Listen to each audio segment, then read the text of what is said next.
welcome back to the channel. My name is Randa and today you are not going to see my face, which is not usual for my channel. Usually you see my face, but today is not happening. So welcome to my countertop. This is the countertop in my kitchen. We're in my kitchen today. So if you hear a little bit of an echo, it's because I'm in the biggest room in my house, but it'll be okay. Today, I'm doing something a little different. This is like part 2 of me catching up on my crafts. The last one was updating my gems flow, my diamond painting stash. If you can hear tippity taps, that is my dog walking on the hardwood. And this is part 2, which is finishing some of the cross stitch pieces that I have not finished, I've completed stitching them, but I have not actually framed them yet. So this is me framing them, turning them into what is called an FFO in the cross stitch community, which is a fully finished object. I have no idea how this is gonna go. I have my tripod as high as it will go, so hopefully you can see everything. And I already, before even beginning to film this video, have run into a little dilemma. So let me show you. So this is the piece. This is, oh my God, this is Dreaming Girl by Barbara Anna Designs. I stitched this not too long ago, within the past 6 months. Both of these I think I've completed within the past 6 months. I don't, for the love of God, don't remember what this is stitched on. I know it's a Zweigart. I think it's a 26 count. That's it. I don't know. I just stitched it all on the called for DMC. I got it off of 123 Stitch. I will have the pattern linked down below. I absolutely love this design. I love Barbara Anna Designs, and this is my favorite one. So I stitched this a while ago, and I've been, Ash, no squeaky toys. I'm filming a video. Come here, bring it to me. Bring it to me. You have so many toys. You do not get a squeaky toy right now. Okay, excuse me. What was I saying? I love this pattern. That's what I was saying. I stitched it all in the called for DMC. It was actually quite a quick stitch because as you can see, it's not all that big. But I did not find a frame that was exactly this size. So my plan is, I think, to put it in this frame. This is a little 8x10 frame that I literally got from the Dollar Tree. So it was like $1 or $1.25, I believe. And it's just a little frame. I think it's gonna work perfectly. It's an 8x10 frame. So as you can see, you lay that here, there's gonna be, can you see the edges of it? Like I can, it ends here and here, and then here and here. So it's gonna be a little bit bigger than exactly what I need, but like it's pretty close and that's gonna look good. Here's the thing though, is I was planning on framing 2 things for you today, but that ain't gonna happen. I'm gonna have to save it for another video and let me show you why. So here is the other one I was gonna stitch. This is, oh my God, I think it's just called the Merry Christmas Sal, and it's by Tiny Modernist. I stitched it in all the called for DMC, but this is not the called for fabric. I'm almost positive this is a 32 count. It is also a Zweigart, but I have absolutely fucking no idea what the color is. This took me forever and a half to stitch. It took a really long time. I did not finish it in time for Christmas. It took me months because I kept stopping and starting and stopping and starting, like losing interest in it and then starting again. And I've been meaning to frame it ever since. I was almost positive that this was like exactly 8x10. And this is another random 8x10 frame I had laying around. This one's a nicer one. I think it's from like Walmart or Target or something. But I've had this for like a fucking millennium and have been waiting to put a cross stitch in it. And it's this, I'm almost positive it's the same size as the other one. It's an 8x10. And it just barely doesn't fit. It's like a ½ an inch off on each side. I'm so upset. So I'm gonna have to get a bigger frame, like the next size up of an 8x10. Because this doesn't fit. It doesn't. If you can't see it in the camera, then you just have to trust me that it doesn't fit. Do you see that? I'd be cutting off the peppermint. No, it doesn't fit. So unfortunately, I cannot frame both of them for you today, but I can frame one of them, and then I'm gonna go to the Dollar Tree and get a bigger frame for this one, and then I'll frame something else in this one day when I have another pattern that will fit in here. So I'll just save that for another day. But today, what we are gonna frame is Barbara Anna. So there's my explanation. I have a towel because we need to iron her. So I have a nice kitchen towel. This is how I iron all my pieces. So I have a nice kitchen towel out here on my counter, and I have a lovely miniature iron. I need water. Oh, excuse me, I had to grab it, which is right here. I keep it, Perry keeps water in this little spray bottle to water our plants with. And I also use it to get my projects wet when I iron them, because as you can tell, this is just a tiny little craft iron. No like steam comes out of it. So if your piece is not wet, it's very difficult. It's tiny, as you can see. There's my hand and there's the iron. It's miniature. But it works really well for ironing cross-stitch pieces, and I got it off of Amazon. I have a box underneath me. So this has been heating up, so that's pretty hot. And I'm just gonna iron the piece real quick. So I lay it out and I spray it. Yeah.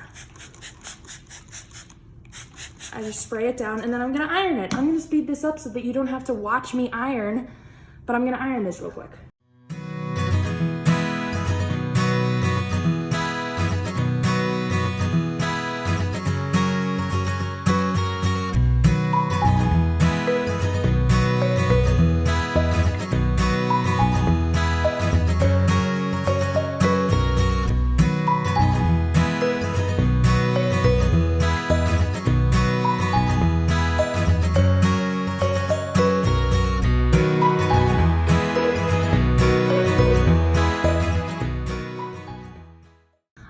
There we go. So it's not perfect. I did not, focus very much all the way out to the edges because I'm going to cut a lot of this fabric off anyway.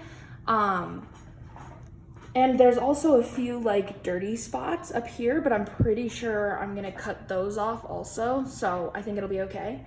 Because as you can see, this is a really large piece of fabric that I just smacked this right in the middle. I guess I could have technically put it on one side and saved the other half, but I didn't. I put it smack in the middle. So, so I have a pair of scissors and I have my frame. And the way that I cut these things is jank. So I'm gonna set it in what I believe to be the middle. This is not a tutorial, by the way. This is I cut it janky and don't do what I do.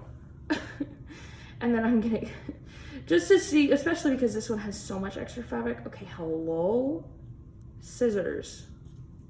And then I'm gonna cut around the whole border and I'll speed this up as well.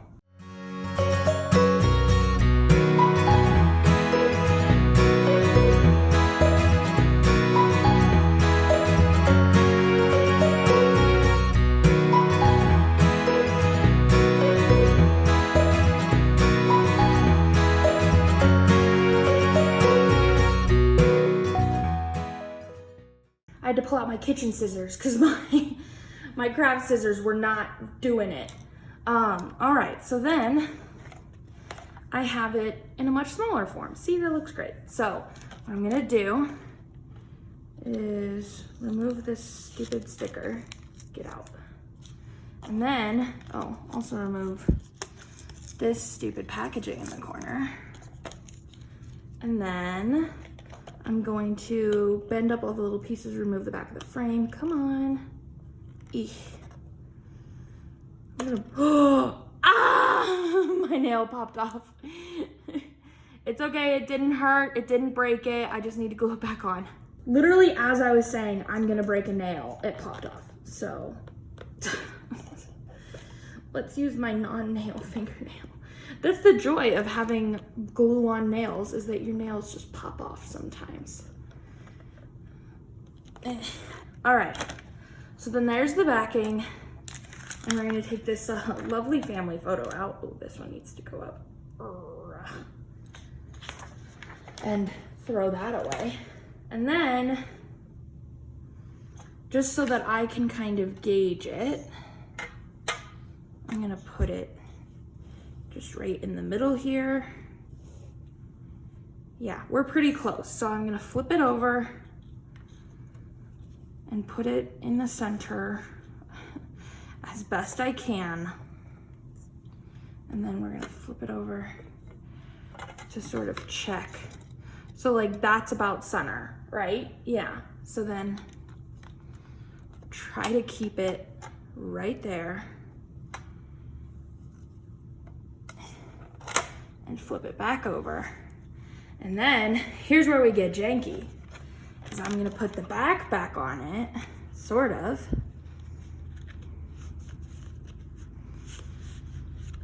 And I'm not gonna need this, so I'm kind of debating like ripping it off. What do we think? Probably not, right?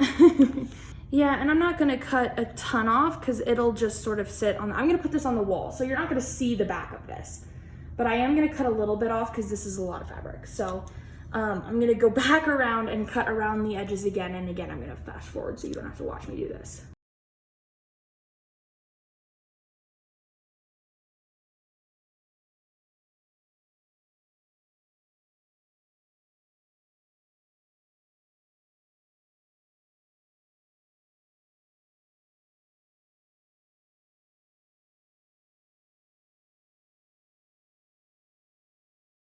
Okay, so now I've gotten it pretty close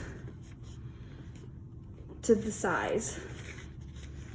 Now, I'm gonna put the tabs back down and we're gonna see what that looks like. Again, I am the type of person where I do not see the back when it's against a wall. If this was like sitting on an open area where you would see the back, then I would absolutely care about it more. But when it's gonna sit against the wall and I'm not gonna see the back, all I'm gonna see is the front, I only care what the front looks like. I give no shits what the back looks like. So, there's the frame secured back into place. See, we're really, really close. So we just have a few little problem areas, like these corners, that I'm gonna trim. Welcome to Randa's Ratchet Framing Salon. Randa's Ratchet Framing. I've been watching too much Jenna Marbles. Randa's Ratchet Framing Shop. Where I frame things how I want to. Because I don't care.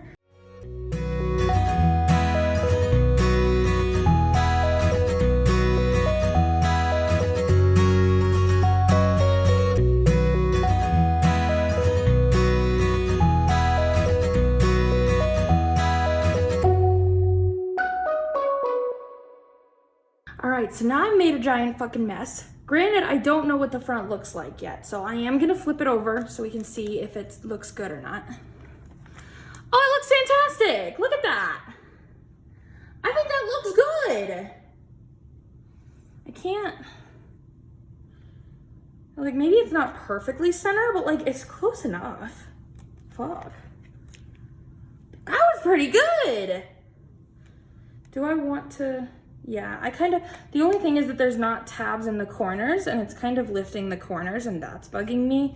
So I wonder if maybe I get some like tape or something to hold that down. I'll be right back. I want tape. All right, here at Randa's Ratchet Framing Studio, we do not have actual tape, so we're using washi tape. My options were washi tape or glue. And I can't glue the corners down because then the glue is gonna show up on the fabric. So we're just gonna... We're just gonna work with it. We're gonna make it happen. It's gonna be fine. This is why I said that this is not a fucking tutorial. Do not follow this. Unless you want it looking ratchet. In which case, follow this. So, we're gonna see if this works. I'm just gonna like... Woohoo! This is so stupid. I mean, it works, so fuck it, right? All right, there we go, much better. Hell yeah, look at that. So let me clear off some of my space and I'll show you the finished product. All right, y'all, here is the finished product of my framing, my ratchet framing. Here's the back. It's beautiful and amazing, I know, right? I think so too. I'm just gonna, I guess, finish up real quick by I want to make sure that all of these are bent down really good. But I don't know, guys. I think it looks so good. It might be a little ratchet, but you can't tell that it's ratchet from the front. So therefore it's fine. Yeah? Yeah, that's what I think. I hope you guys enjoyed this video. Again, not a fucking tutorial. Do not follow this. This is Randa's Ratchet Framing Studio. Here we go. I hope you guys liked it. I hope you liked this piece. If you want to see more of these ratchet framing videos in the future, let me know, because I got a Christmas thing to frame. Thank you guys so much for watching. I hope you have a great rest of your day, and I love you all. Bye!